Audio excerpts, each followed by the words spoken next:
शांति। आज 18 जून 2022 भारत में शनिवार है। Today is 18 June 2022 and it's Saturday इन भारत। आज की मुरली का जादुई रहस्य स्वयं को प्रेरणा देने के लिए magical secrets of today's Murli for motivating the self. कमाल बाबा की है कि कैसे पूरे विश्व में जो बाबा के बच्चे हैं उनको कैसे पालना देता है। किसी न किसी रीति से बाबा की बातें पूरे विश्व में कैसे फैल रही है। जब अनुभव सुनते हैं तो बहुत वंडर खाते हैं। बाबा ने एक मुरली में ऐसे कहा था कि आगे चलकर ऐसा समय आएगा कि विश्व में टीवी खोलेंगे तो बाबा दिखाई देगा और विश्व की सर्व आत्माएं दिल से कहेगी कि हमारा बाबा आ गया। अभी ये बहुत वंडरफुल है। मीडिया, सोशल मीडिया जिस तरह से फैल रहा है, बाबा के बच्चे इतना कोने कोने में है, ऐसे देशों में है जहां हम ओपनली राजयोगा नहीं कह सकते। भारतवासियों को तो सचमुच में लकी कहेंगे, पर विदेश में रहने वाले बाबा के बच्चों का कमाल है। कौन सा कल्चर है, खान पान है और उसके अंदर जो बाबा छिपा हुआ है उसको पहचान लेते हैं और बाबा भी उनकी पालना करता रहता है। एक एक अनुभव सुनाए तो बहुत टाइम जाएगा, लेकिन ये दिखाई दे रहा है कि अंतिम समय है, अभी बहुत थोड़ा समय बचा है। क्योंकि ऐसे ऐसे मैसेजेस आते हैं, इतना दूर से आते हैं। कहाँ पे यूट्यूब पे, कई कंट्रीज में तो यूट्यूब या व्हाट्सएप भी बैन है, जैसे चाइना में।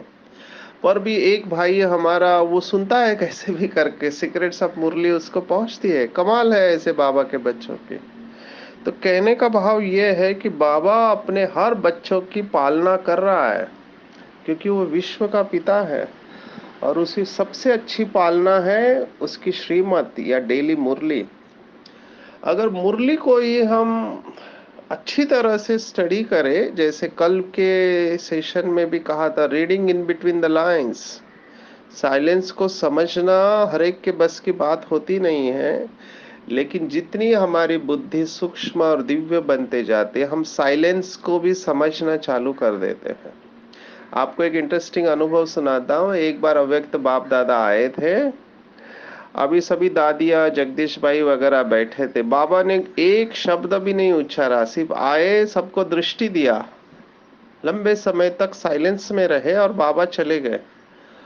अभी उसके बाद इन सब ने बताया कि बाबा ने क्या कहा होगा, है ना, उसके ऊपर चर्चा हुई। तो हमको भी नंबरवार इस स्टेज पर आना है कि साइलेंस की भाषा को समझना है। और हम समझ सकते हैं अगर थोड़ी एकाग्रता की शक्ति हमारे अंदर है, साक्षी भाव में हम रहते हैं, तो हम इस साइलेंस की भाषा को समझ सकते हैं। लेकिन उसके लिए थोड़ी साधना करनी पड़ेगी। हम वैसे भी एक जानकी फाउंडेशन का इंटरनेशनल प्रोग्राम कंडक्ट करते हैं जिसका नाम है Vihasa, values in health care, spiritual approach. बहुत ही सुंदर कार्यक्रम है। दादी जानकी हमारी लंदन में हॉस्पिटल को विजिट देती थी। तो एक दिन उन्होंने देखा कि डॉक्टर और नर्सेस जो भी ट्रीटमेंट देने वाले हैं पेशेंट को, वो खुद थके भागे हैं, उनके अंदर एनर्जी नहीं है, उमंग उत्साह नहीं है।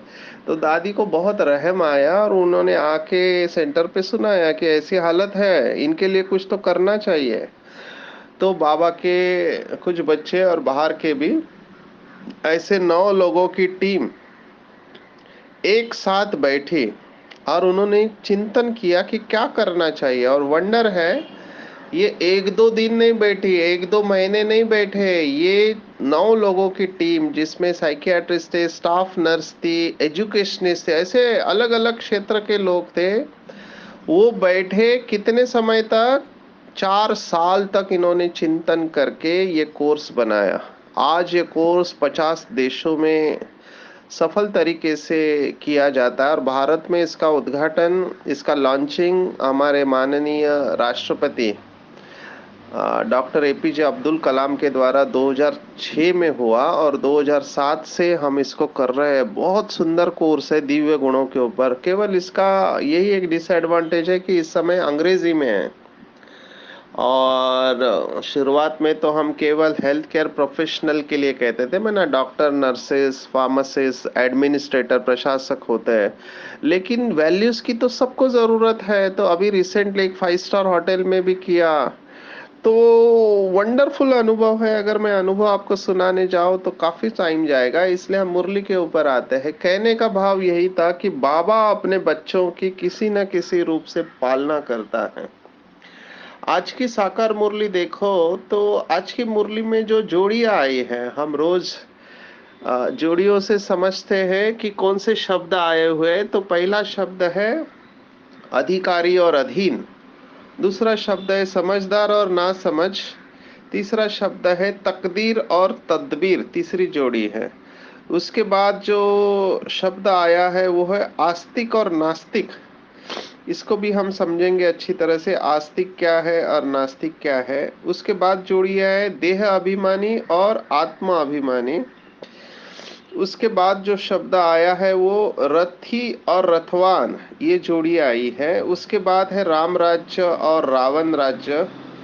और उसके बाद है भ्रष्टाचारी और श्रेष्ठाचारी की जोड़ी। तो ये सब जोड़ियां है, ट्रस्टी और गृहस्थी की जोड़ी, है ना। इसको अच्छी तरह से हमको समझना है कि बाबा ये जब जोड़ी कहते हैं, फिर सौभाग्यशाली और दुर्भाग्यशाली, मुझे उर्दू शब्द कई बार अच्छे लगते हैं। आ, बख्त और तख्त, ये 2 शब्द है। बख्त माना भाग्य और तख्त माना सिंहासन। तो सौभाग्यशाली और दुर्भाग्यशाली, पुरानी दुनिया, नई दुनिया, या पतित दुनिया और पावन दुनिया की जोड़ी, ये शब्दों को उठा लेना चाहिए क्योंकि ये शब्द हमको डिसीजन लेने में बहुत मदद करते हैं। और लास्ट में है पवित्रता और अपवित्रता की जोड़ी। एक एक को हम अगर गहराई में जाए तो समय कम पड़ सकता है। फंडामेंटल पॉइंट्स, हमारा नंबर क्या होगा ये जानने के लिए फंडामेंटल या मूलभूत पॉइंट है, या तो आप अधिकारी है या तो आप अधीन है ना। आज पहला ही शब्द है स्वराज्य। स्वराज्य, स्व के ऊपर राज्य करने वाले, या तो हमारा स्व के ऊपर राज्य है या माया का हमारे ऊपर राज्य है। तो बाबा ने कई बार मुरलियों में कहा है कि स्वराज्य अधिकारी ही विश्व राज्य अधिकारी बनते हैं। तो चेक करना चाहिए आज पूरे दिन भर, क्या हम स्वराज्य अधिकारी है। स्वराज्य अधिकारी माना एक, कर्मेंद्रियों के ऊपर राज्य हो, आंखें, कान, नाक, मुंह और स्पर्श, ये सब इंद्रिया जिसको ज्ञानेंद्रिया और कर्मेंद्रिया कहते हैं, इन सब के ऊपर हमारा राज्य हो। हमारे इच्छा के विरुद्ध ये कोई भी ऐसा कर्म नहीं करे। और इसके साथ ही ये तो स्थूल इंद्रिया है, इसको चलो जबरदस्ती आप कंट्रोल कर लेंगे, लेकिन सूक्ष्म इंद्रिया है, मन, बुद्धि, संस्कार, ये हमारे संपूर्ण नियंत्रण में रहे। माना मन भी कोई ऐसा संकल्प नहीं करे जो श्रीमत के विरुद्ध हो।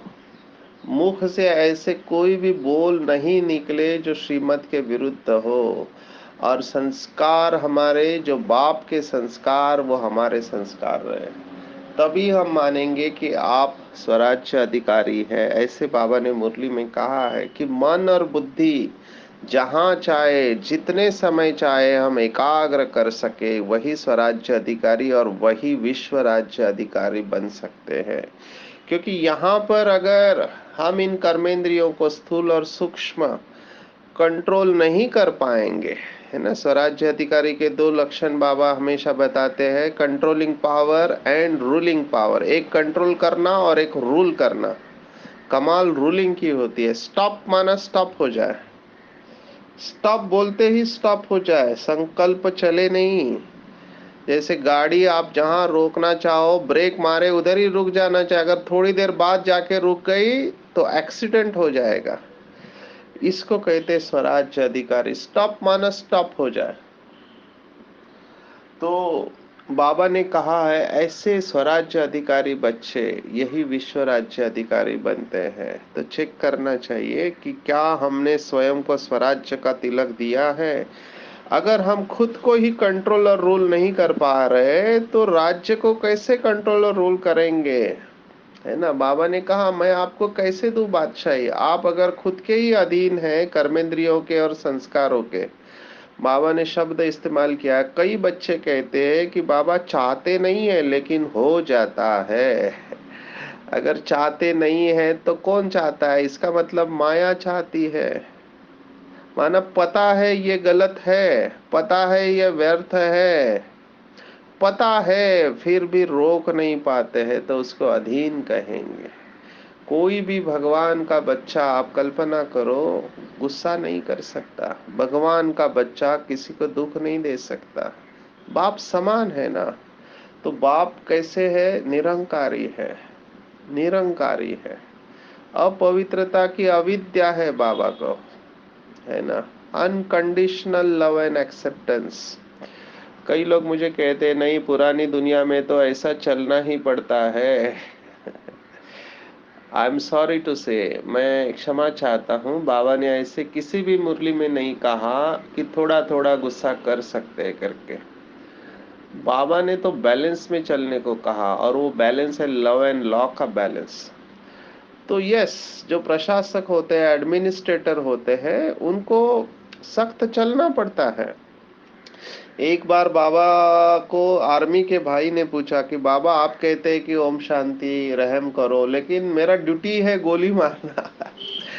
तो मैं तो गोली मारना हमको बताया जाता है, अगर मैं ऑर्डर नहीं मानूं तो आर्मी से मुझे निकाल देंगे। तो बाबा ने कहा कोई बात नहीं बच्चे, आप बाप की याद में गोली मारो। एग्जैक्टली यही शब्द भगवत गीता में आया हुआ है, माम अनुस्मर युद्धम च, मेरी याद में युद्ध करो तुम, क्योंकि तुम अपना कर्तव्य निभा रहे हो। अभी सिविल पुलिस है, सिविल पुलिस का काम ही है मारना, क्योंकि वो बातों से नहीं समझते हैं, है ना। तो उनके सामने भी ये प्रश्न आता है कि अगर हम नहीं मारेंगे तो कैसे चलेगा। तो बाबा ने उनको छुट्टी दी हुई है, लेकिन बाकी लोगों को तो बाबा ने छुट्टी नहीं दी है। इवन माताओं को बाबा ने कहा कि बच्चों को आप मार नहीं सकते हैं। एक माता बाबा के पास गई, बाबा को कहा बाबा इस बच्चे ने तो नाक में दम करके रखा है, और आप कहते मारो नहीं, अगर नहीं मारेंगे तो ये सुधरेंगे कैसे। तो बाबा ने जवाब दिया बच्चे अभी मिट्टी कैसे है, मिट्टी सतो प्रधान है या तमो प्रधान है। तो उसने कहा तो मिट्टी तो तमो प्रधान है, तो जैसे मिट्टी वैसे बर्तन होंगे। बाबा ने कहा आपको युक्ति से चलना है। बाबा ने ज्यादा से ज्यादा ये कहा कि बांध के रख सकते हैं अगर छोटा बच्चा बहुत चंचलपना करता है, लेकिन मारना नहीं है ना। आजकल स्कूल में भी ये नियम बना दिया है।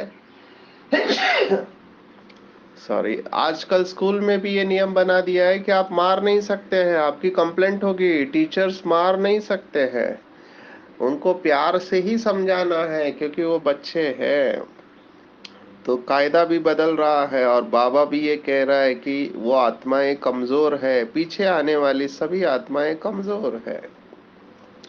तो उनको प्यार से ही चलाना पड़ेगा, दूसरा रास्ता नहीं है। तो क्रोध नहीं करना है, स्वराज्य अधिकारी बन के चलना है। इसके ऊपर मैं कई सारी बातें सुना सकता हूँ। बाबा ने दूसरा शब्द जो इस्तेमाल किया, समझदार। अभी समझदार किसके किसे कहेंगे? इसी के साथ आगे चलकर जो शब्द आया है ना, सौभाग्यशाली और दुर्भाग्यशाली। शिव भगवान आज है, बाबा के महावाक्य है कि सबसे बुद्धिमान आत्मा देखना हो तो यहाँ देखे, और सबसे कमबख्त या दुर्भाग्यशाली देखना है तो वो भी यहाँ देखे। देखो, हिंदी में कहावत आती है। कौन सी कहावत आती है? आप में से कुछ लोगों ने पकड़ लिया होगा कि जब भगवान भाग्य बांट रहे थे, आप सोए हुए थे क्या? जो कम बख्त होते, बख्त माना भाग्य, कम बख्त माना कम भाग्य वाले, या जिनका नसीब में भाग्य नहीं लिखा हुआ है, तो उनके बारे में ऐसे कहते कि जब भगवान भाग्य बांट रहा था तो तुम सोया था क्या?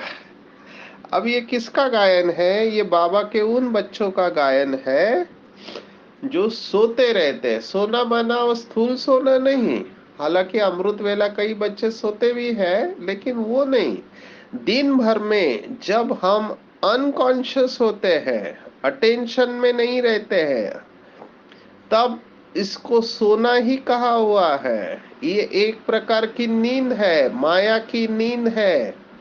जिनका अपने ऊपर अटेंशन नहीं होता है, अपने संकल्पों के ऊपर अटेंशन नहीं होता है, अपने बोल के ऊपर अटेंशन नहीं होता है, अपने कर्मों के ऊपर अटेंशन नहीं होता है, उसको सोना ही कहेंगे। ये भी एक प्रकार की माया की निद्रा है। कई बच्चे कहते हैं ना, क्या करे, हो गया। अरे हो गया मतलब क्या? आप कहाँ थे उस वक्त? हो गया मतलब क्या? आपका अटेंशन कहाँ था? गिर गया, ध्यान नहीं था, है ना। हिंदी में ऐसे कहते हैं कि ध्यान नहीं था, तो कहते हैं कि ध्यान देकर काम करो, तो वहां पर भी ध्यान की जरूरत है ना। ध्यान नहीं होता है तभी तो गलती होती है। आज तो बाबा ने कड़ा शब्द इस्तेमाल किया। कई बच्चे कहते हैं कि बाबा भूल गए, तो बाबा को बिल्कुल अच्छा नहीं लगा। जो बच्चे कहते हैं कि क्या करूं बाबा, आपको भूल जाते हैं। तो बाबा ने कहा, शर्म नहीं आती आपको? अपने लौकिक पिता को भूलते नहीं हो, और इतना पारलौकिक पिता, सुख का सागर, प्यार का सागर, ज्ञान का सागर, जो आपको 21 पीढ़ी के लिए राजाई दे रहा है ना। पूरे कल्प में आप महान आत्मा बनते हो, ऐसे बाप को आप भूल जाते हो। तो बाबा ने थोड़ा डांटा है आज। दादी जानकी कहते थे कि जब ये कहते हैं ना लोग कि क्या करे, हमारी याद रहती नहीं है, तो दादी जानकी कहती थी कि बाबा को भूलना मुश्किल है। आप याद करने की बात कहते हो, हम कहते भूलना मुश्किल है। आप सोचो कहां से कहां। दुख देने वाला याद रहता है, तो सुख देने वाला याद क्यों नहीं रहता है? ये दो शब्द ही इंपॉर्टेंट है हमारे जीवन में, एक याद करना और भूलना। क्या याद करते हैं? तो दो लोगों की याद आती है, एक जिसने दुख दिया है और एक जिसने सुख दिया है। दुख देने वालों को भी लोग भूलते नहीं है। मैं एक काउंसलर हूँ, तो मेरे पास कितने सारे केसेस आते हैं।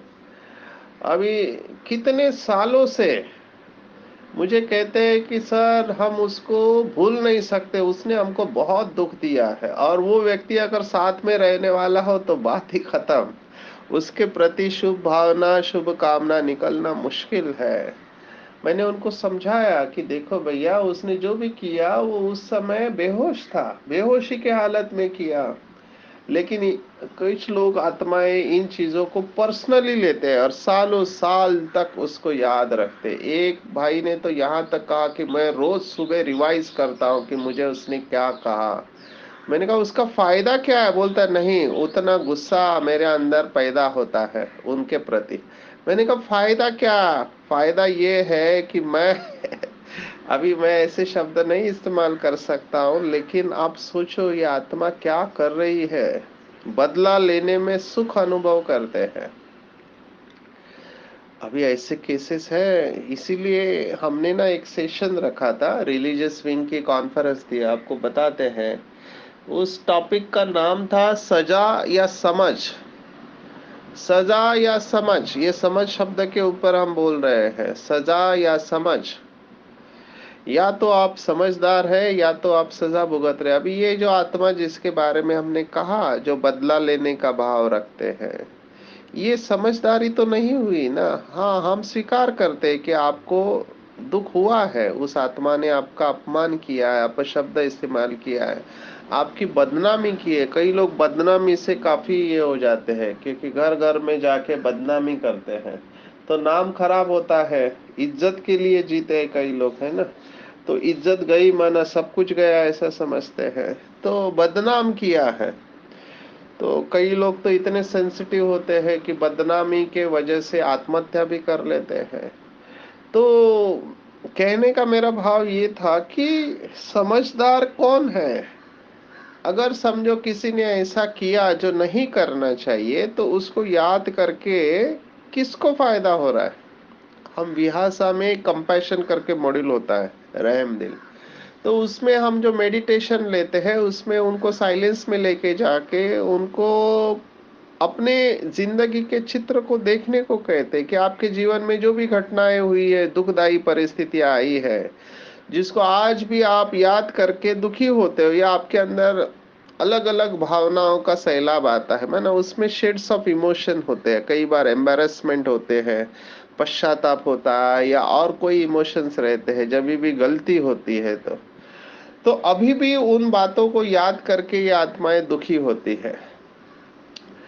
तो हम उनको एक ही सवाल पूछते हैं साइलेंस में लेके जाके कि ठीक है, वो हो गया, अभी इतने साल हो गए, आपने अभी तक उस बात को पकड़ के रखा है, तो उससे आपको कोई फायदा है क्या अभी। तो वो गहराई से मेडिटेटिव स्टेज में रहते हैं, तो उनको रियलाइज होता है कि नहीं, इससे तो कोई फायदा नहीं है। तो बहुत समझ से, बुद्धि से स्वीकार करके मैंने इतने सालों तक इन बातों को पकड़ के रखा, और आज मैं इन्हें छोड़ना चाहती हूँ, तो मैं परमात्मा को ये सब बातें समर्पित करती हूँ। तब ये बुद्धि से छोड़ने को कहते, फिर आती है, फिर छोड़ने को कहते, फिर आती है, फिर छोड़ने को कहते हैं। ऐसे बार बार उस व्यक्ति को माफ करके इन बातों को छोड़ने का अभ्यास करते। लेकिन जितना बॉडी कॉन्शियस होगा, उतना ये बातें बार बार आती रहेगी, क्योंकि ये अंदर रिकॉर्ड हो चुकी है। सब कॉन्शियस में ये फीलिंग के रूप में रिकॉर्ड होती है। तो वो फाइल को भूलना बहुत मुश्किल होता है। अभी ये याद करना, ये भी एक सजा है। प्लीज इसको गहराई से समझो। गुस्सा करने वाले को सजा देने की जरूरत नहीं है, क्योंकि गुस्सा करना इटसेल्फ इज अ सजा है। ऑल निगेटिव इमोशंस, सभी प्रकार की नकारात्मक भावना एक प्रकार से सजा है, क्योंकि उसका बीज आपके ही मन की भूमि पर पड़ने वाला है। अंग्रेजी में ऐसे कहते हैं कि आप पॉइजन पी रहे हो और आप सोच रहे हो कि दूसरा मर जाए, ये कैसे हो सकता है। पॉइजन तो आप पी रहे हैं ना, निगेटिव थॉट आप क्रिएट कर रहे हो। तो वो आपके अंदर ही फीलिंग को उत्पन्न करेगा, और वो फीलिंग आपको जलाएगी, तकलीफ देगी। तो इसको समझदार नहीं कहते। बाबा ने आज किसको ये समझदार कहा कि जो बच्चे, गरीब बच्चे, अपना ठिक्कर ठोबर कौड़िया बाबा की सेवा में सफल कर अपना भाग्य जमा कर लेते हैं, बाबा बहुत खुश होते हैं। मैं बार बार सेशंस में कहता हूँ कि आपको विल लिखना चाहिए। अपना जो भी आपके पास है उसका विल बना लो। मधुबन में फॉर्म मिलता है, ऑनलाइन भी मिलता है, जो सेंटर से आप जुड़े हुए हो। कनेक्ट वन भारत में, मुझे विदेश का पता नहीं, भारत में कनेक्ट वन अकाउंट है, वहां से फॉर्म ले लो, भर के दे दो।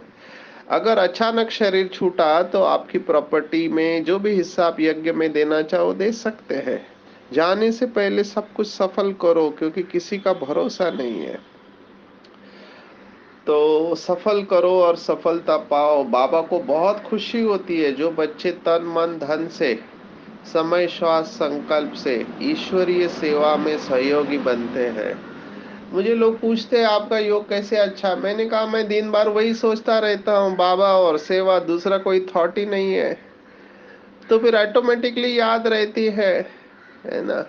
ऑटोमेटिकली याद रहती है।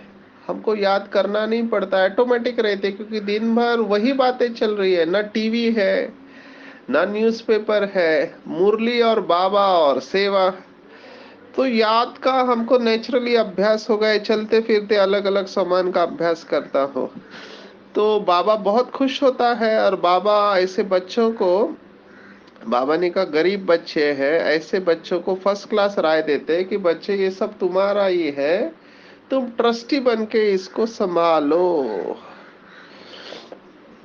थोड़ा समझदार के ऊपर हम कहते हैं कि दुनिया में लोग ऐसे कहते हैं, सोचो समझो और फिर कर्म करो।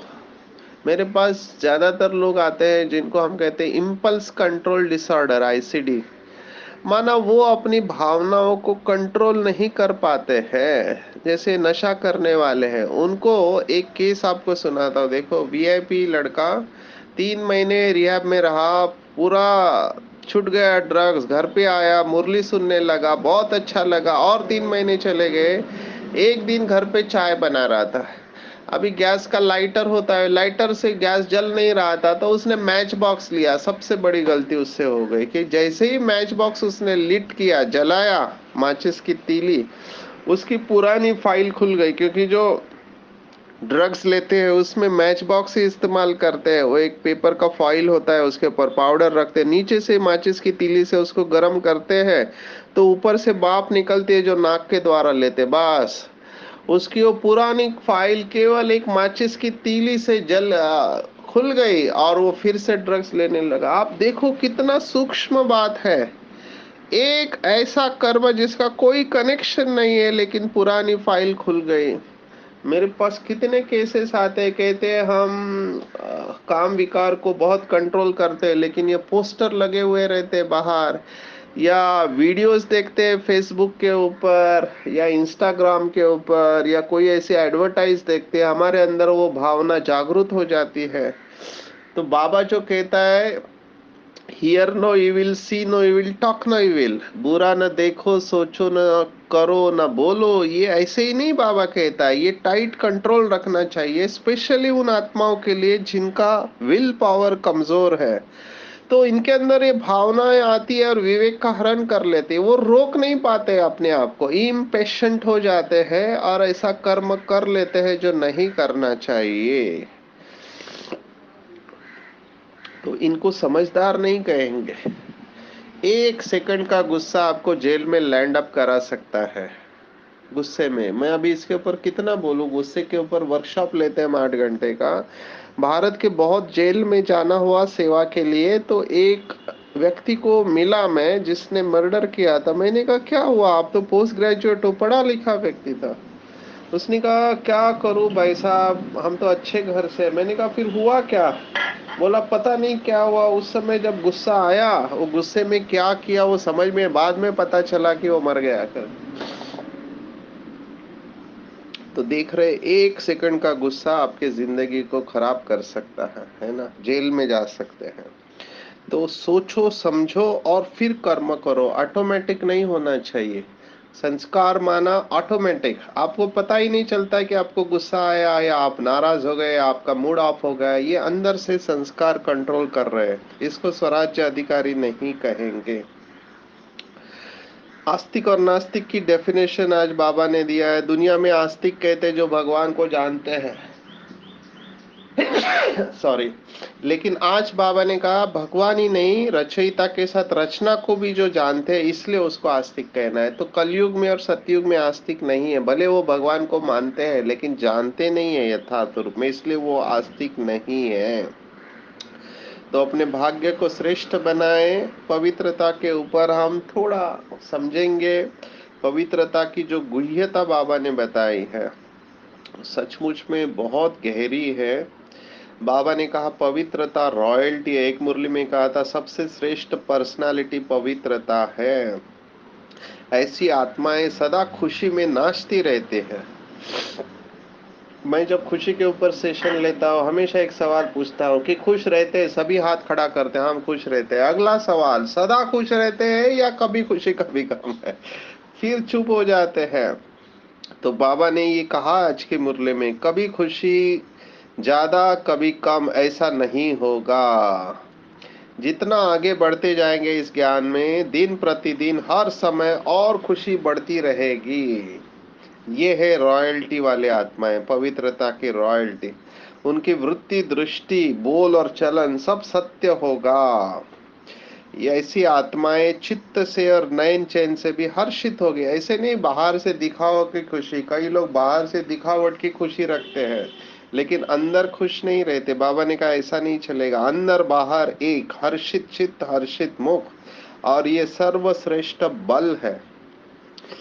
पवित्रता सुख शांति की जननी है। तो एक ही चेकिंग, अगर मैं सुख शांत स्वरूप अवस्था में दिन भर रहता हूं तो मेरी पवित्रता अच्छी है।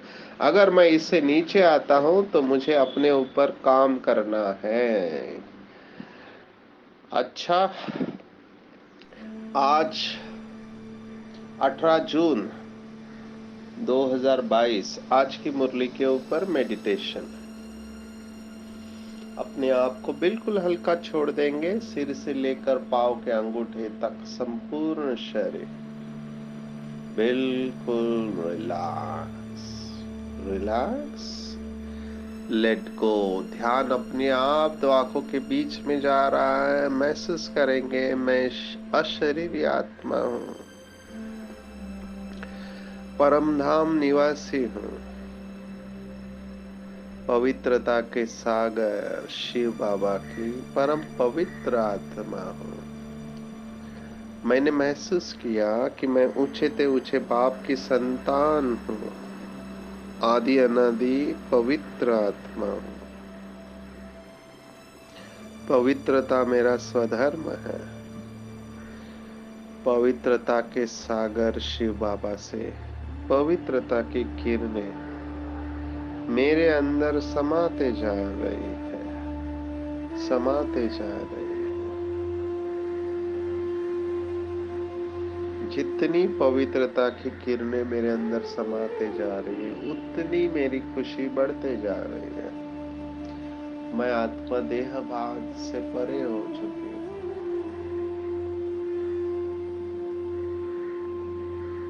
मैंने महसूस किया कि ये मेरा अंतिम जन्म है।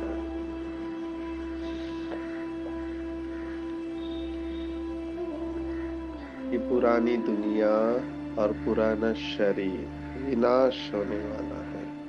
इसके पहले मुझे सब कुछ सफल करना है। तो मैं तन मन धन समय श्वास संकल्प बाबा की सेवा में सब कुछ सफल कर रही हूँ।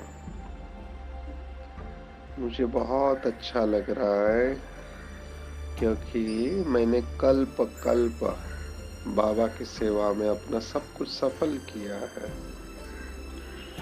मैं रोज दिल के दर्पण में स्वयं को देखती हूँ कि मेरे अंदर कितने दाग है, कितने भूत है,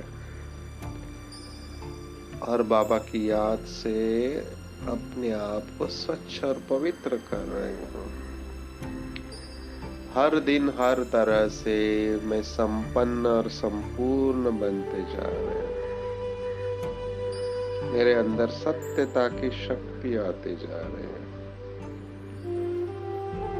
मेरा चित्त प्रसन्न रहता है, नयन और चैन भी हर्षित रहते हैं। मुझे बहुत अच्छा लग रहा है। मैं बिल्कुल शांत और प्रसन्न हूँ। ओम शांति शांति शांति। सर्वशक्तिवान बाप हमेशा मेरे साथ है। बाप दादा ने अपना वरदानी हाथ मेरे सिर के ऊपर रखा है। बाप दादा मुझे दृष्टि दे रहे हैं और कह रहे हैं कि बच्चे तुमसे इनमें नूर है, तुम मेरे हो, तुम पवित्रता के सागर की संतान, आदि अनादि संपूर्ण पवित्र हो। संसार का सर्वश्रेष्ठ बल, पवित्रता का बल तुम्हारे साथ है, इसलिए तुम्हारी विजय निश्चित है।